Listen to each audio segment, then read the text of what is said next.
Hello students. और एक बार फिर से मैं आपका वेलकम करता हूं एक्साइट कंप्यूटर क्लास में। और ये हमारे सी के इंट्रोडक्शन की दूसरी क्लास है। और अभी तक हम लोगों ने पिछली क्लास में जाना था कि कैसे क्या सिस्टम था। मतलब अभी तक हम लोगों ने जाना था कि सी लैंग्वेज क्या है और उसकी प्रॉपर्टीज़ के बारे में हम लोगों ने काफ़ी ज़्यादा चर्चा की थी। और अब इस क्लास में हम लोग सी के और करीब पहुंचेंगे, सी के और नियर जाने का प्रयास करेंगे और वहाँ से चीज़ों को अच्छी तरह से समझेंगे। तो पिछली क्लास में प्रॉपर्टीज़ तक था और इस बार इसके आगे चलेंगे और इसके आगे चलते हुए हम जानेंगे कि क्या कैसा सिस्टम है। तो गेटिंग स्टार्टेड विद सी, चलिए शुरू करते हैं सी के साथ। Communicating with a computer involves speaking the language a computer understands. तो आप जैसा कि जान रहे हैं लैंग्वेज, मैं इसको थोड़ा सा एकदम स्टार्टिंग से आपके दिमाग में डालने का ट्राई करूँगा। आप भी इसको एकदम स्टार्टिंग से ही समझिएगा, ध्यान से ही समझिएगा कि इसमें जो लिखा है उसको भूल जाइए। आप केवल मुझे सुनिए। अगर चीज़ें आसानी से आप तक, अगर आप चीज़ों को आसानी से अपने दिमाग तक आने देंगे तो और भी आसानी से आपको समझ में आएगा। तो कहने का मतलब, जैसा कि आप जान रहे हैं सी लैंग्वेज, लैंग्वेज का मतलब भाषा। अगर हम भाषा को और भी क्लियरली डिफाइन करें तो हम ये जानेंगे कि भाषा एक प्रकार का माध्यम है। मतलब लैंग्वेज इज़ अ मीडियम जिसकी सहायता से हम क्या करते हैं, जिसकी सहायता से हम किसी दूसरे के विचारों को समझने का प्रयास करते हैं। मतलब with the help of this medium we can understand another's ideas. मतलब किसी और के आइडिया को हम आसानी से समझ सकते हैं, क्योंकि जब तक लैंग्वेज नहीं होगी, जब तक कोई मीडियम नहीं होगा, तब तक आप अपनी बातों को दूसरे तक नहीं पहुंचा पाएंगे। और ये तो आप देखते ही होंगे अपने डेली लाइफ में, आप इसे आसानी से देख सकते हैं। तो वही चीज़ें यहाँ पर भी हैं कि जब तक कोई लैंग्वेज नहीं होगी, जब तक कोई इंटरफेस नहीं होगा, जब तक कोई मीडियम नहीं होगा, तब तक हम अपनी बातों को दूसरे तक नहीं पहुंचा सकते। तो फिर ऐसी ही आपकी क्रोनोलॉजी कंप्यूटर के साथ होती है। जैसा कि अगर आप और कंप्यूटर का इंटरेक्शन अगर होना है तो फिर आप ये मानकर चलिए कोई एक ऐसा मीडियम होना चाहिए जो कंप्यूटर के लिए भी सेम हो और आपके लिए भी सेम हो, है कि नहीं। तो वैसे ही हम लोगों को यहाँ पर समझना है कि एक ऐसा कोई मीडियम होना चाहिए जो कंप्यूटर भी समझता हो और आप भी समझते हो। लेकिन वास्तव में ऐसा कोई मीडियम है नहीं। एक मीडियम है जिसको हम लोग बाइनरी लैंग्वेज के नाम से जानते हैं। तो बाइनरी लैंग्वेज कंप्यूटर के लिए तो नॉर्मल है, कंप्यूटर के लिए तो ईजी है, क्योंकि कंप्यूटर चीज़ें ही बाइनरी लैंग्वेज में समझता है। उसके पास उसको इसके अलावा उसको कोई लैंग्वेज आती नहीं। लेकिन हमारे साथ प्रॉब्लम हो जाती है, हमारे लिए बाइनरी लैंग्वेज काफ़ी ज़्यादा डिफ़िकल्ट हो जाती है। हमारे लिए बाइनरी लैंग्वेज को लिखना, समझना, पढ़ना तीनों काफ़ी कठिन हो जाता है। इस वजह से फिर हम लोग यहाँ पर ट्रांसलेटर्स का यूज़ करते हैं। जैसा कि आप जानते हैं ट्रांसलेटर का मतलब क्या होता है। ट्रांसलेटर का मतलब होता है लैंग्वेज को ट्रांसलेट करना।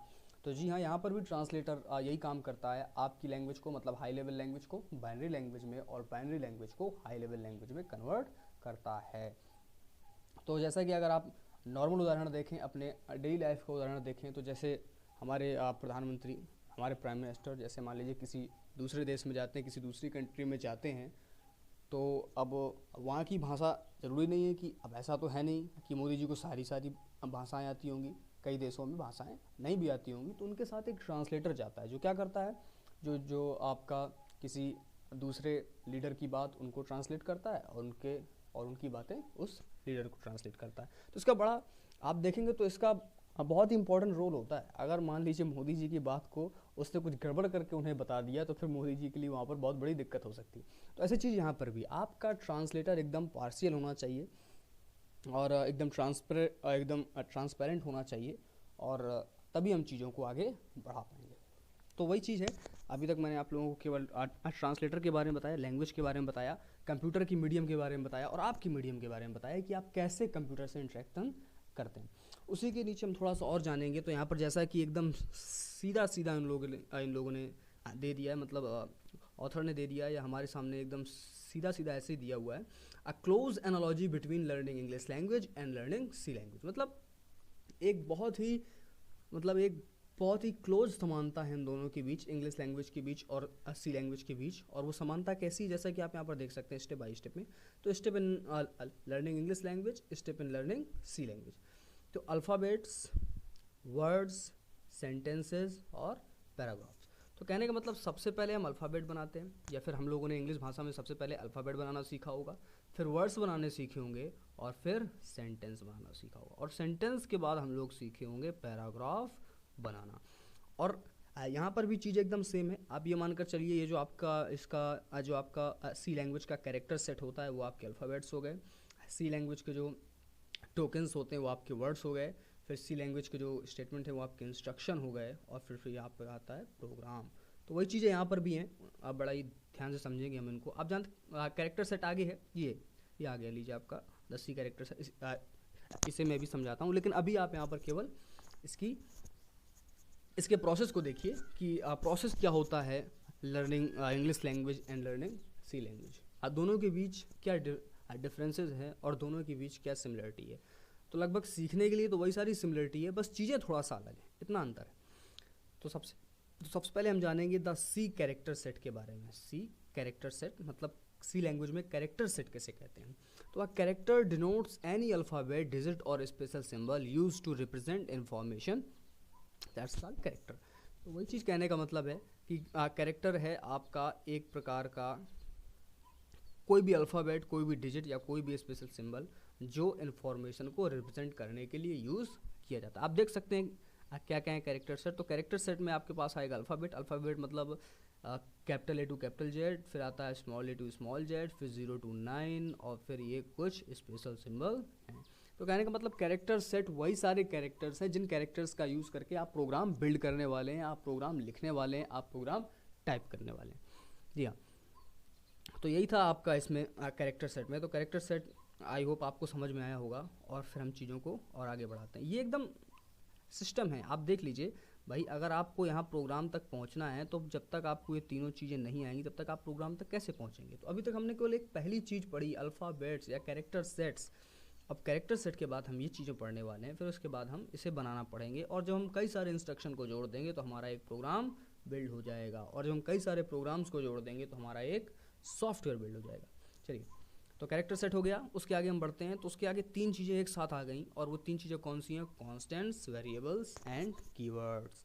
तो ये तीनों की तीनों चीज़ें इतनी बेसिक हैं कि अगर ये 3 चीज़ें आपको आ गई तो आपको लगभग एक नॉर्मल प्रोग्राम बनाना, एक कॉमन प्रोग्राम बनाना सी लैंग्वेज का आसानी से आ जाएगा। तो इन चीज़ों को बड़ी ध्यान से समझिएगा कि ये चीज़ें असल में हैं क्या।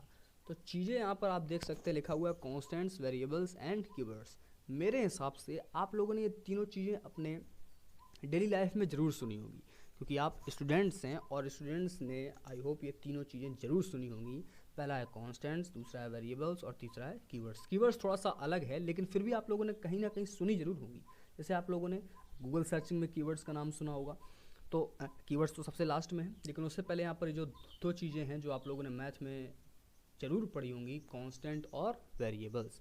कांस्टेंट क्या होता है, वेरिएबल्स क्या होता है। तो कांस्टेंट्स के बारे में शायद आप सभी लोग जानते होंगे, एक ऐसी value, the value which remain unchanged, एक ऐसी वैल्यू जो अपरिवर्तित होती है, जो अनचेंज्ड होती है, वही हमारी क्या कहलाती है, कांस्टेंट। एक ऐसी वैल्यू जिसको हम बदल नहीं सकते, वही हमारी कांस्टेंट कहलाती है। 1 2 3 इस तरह आप एग्जांपल यूज़ कर सकते हैं, ए बी सी या कुछ भी। अभी आगे है कांस्टेंट के बारे में जिक्र करेंगे, और उसके बाद हम जानेंगे वेरिएबल के बारे में। वेरिएबल और कांस्टेंट्स लगभग एक दूसरे के कॉम्प्लीमेंट है, एकदम बहुत सारी चीज़ें दोनों में सिमिलर हैं, ठीक है ना। क्योंकि कांस्टेंट तो ठीक है, कांस्टेंट तो एकदम आपका जनरली है, मतलब ये तो आपका एकदम प्रिमिटिव है यहाँ पर सी लैंग्वेज में, तो इसके जनरेशन की कोई बात नहीं। लेकिन वेरिएबल इसको हमें खुद जनरेट करना पड़ता है, और इसमें थोड़ा सा चीज़ें अलग हो जाती हैं।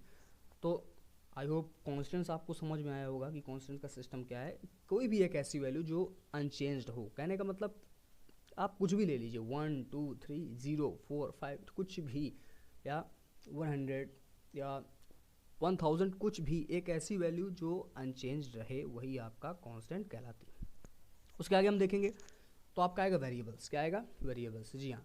अब वेरिएबल्स को हिंदी में तो बोलते हैं आपका चर राशियाँ। आप लोगों ने अगर अलजेब्रा पढ़ी होगी तो वहाँ पर वेरिएबल्स का यूज जरूर किया होगा, लेकिन सी लैंग्वेज में अलजेब्रा से थोड़ा सा ये अलग काम करता है। ये कैसे काम करता है, ये आप देखेंगे इसको, तो यहाँ पर अगर आप देखेंगे ध्यान से तो वेरिएबल्स एंड कीवर्ड्स, इसकी परिभाषा ये, in any program we typically do lots of calculation the result of this calculation are stored in computer memory.